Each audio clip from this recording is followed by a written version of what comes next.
வணக்கம் தமிழ் மக்களே. இன்னைக்கு நம்ம பார்க்க போகிற தலைப்பு ஆனந்தமான அன்று.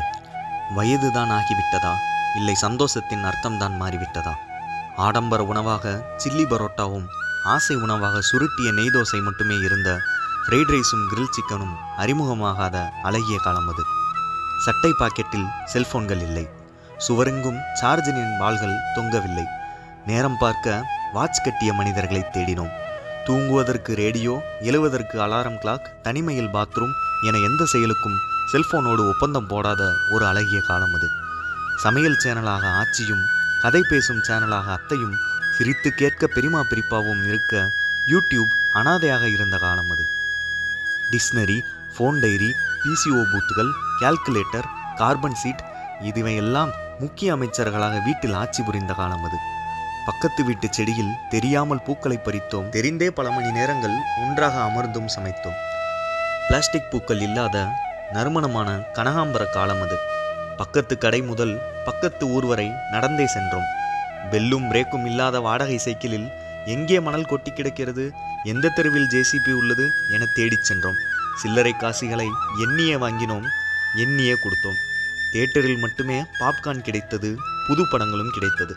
கதையிருந்த மேக்கப் இல்லாத சீரியல்கள், படக்கதையை மறக்கும் அளவு விளம்பரம் போட்ட உள்ளூர் டிவி சேனல்கள், ஸ்கிரிப்ட் செய்யப்படாத டிவி புரோகிராம்கள் எல்லார் வீட்டிலும் ஓடிக்கொண்டிருந்தது. அடிக்கடி கிடைக்காத புத்தாடைகளால் அணியும் நாள் வரை இனம் புரியாத எதிர்பார்ப்புகள் ஆனந்தத்தை கொடுத்தது. ஆலமர ஊஞ்சல், நடந்து செல்ல தண்டவாளங்கள், குளித்து சிலிர்க்க பம்பு செட்டுகள், ஊரோரம் ஓடிய ஆறு, மொட்டை மாடி தூக்கம், ஏடிஎம்மே தோற்கடிக்கும் பாட்டியின் சுருக்குப்பை இவையெல்லாம் கொண்ட ஆட்சி ஊரே ஆகச்சிறந்த சுற்றுலா தலமாக அமைந்தது.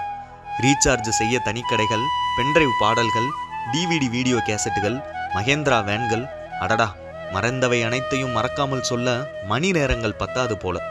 சுழற்றிவிட்ட பம்பரங்கள், குறிபார்த்து அடித்த கோலி குண்டுகள், நேரம் பார்க்காமல் விளையாடிய நெரிசல் இல்லாத வீதிகள், சாணியிட்டு கொண்டே அவ்வப்போது கடந்து சென்ற மாட்டு வண்டிகள், திடீரென்று பேட்டிங் பவுலிங் கேட்டு வந்த அந்த அண்ணன், மாடியில் பந்து விழுந்தால் எடுத்து தராத அந்த அக்கா, ஐஸ் வாட்டர் குடிக்க தேடி சென்ற ஒரே ஒரு ஃப்ரிட்ஜ் இருந்த வீடு. அப்பா எங்கே சென்றது இவையெல்லாம்? நறுமணம் வீசும் ரைஸ் மில் செல்ல அம்மாவிடம் பெற்ற லஞ்சம், திடீரென தோன்றும் ஐஸ் வண்டி, கிடைக்காமல் தீர்ந்த சேமியா ஐஸ், உண்மையாக சுவையாக இருந்த மில்க் பிக்கிஸ், ஹார்லிக்ஸ், நடமாடும் பட்டர் பன் பேக்கரி வண்டி, தமிழ் தாத்தாக்கள் விற்ற பஞ்சு மிட்டாய், ஜவு மிட்டாய், சக்தி மிட்டாய், ஆசை சாக்லேட்டுகள், அதில் செய்த அழகு பதுமைகள். ஐயோ இன்னும் எத்தனையை தான் தொலைத்தோம். திருவிழா, கல்யாண வீடுகளில் பலூன்கள் கேட்டுதான் அழுதோம். அனைத்து ஃப்ளேவர் லேஸுகளையும் சாப்பிடுவதே ஒரு காலத்தில் வாழ்க்கை லட்சியமாக இருந்தது. கார்ட்டூனா, போகோவா, டபிள்யூடபிள்யூஇயா, கிரிக்கெட்டா இவை மட்டுமே வாழ்வின் ஒரே குழப்பமாக இருந்தது.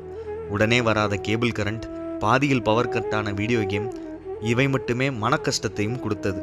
இப்படி மிகச்சிறிய எதிர்பார்ப்புகளோடு மிகச்சிறிய ஏமாற்றங்களை தாங்கி கொண்டு மிகப்பெரிய சந்தோஷத்தை அறுவடை செய்த நாம் எப்படிதான் இப்படி மாறினோமோ? கடந்து சென்ற நினைவுகளை அசைபோடும் எங்களுக்காக ஒருமுறை மீண்டும் வந்து போவாயா?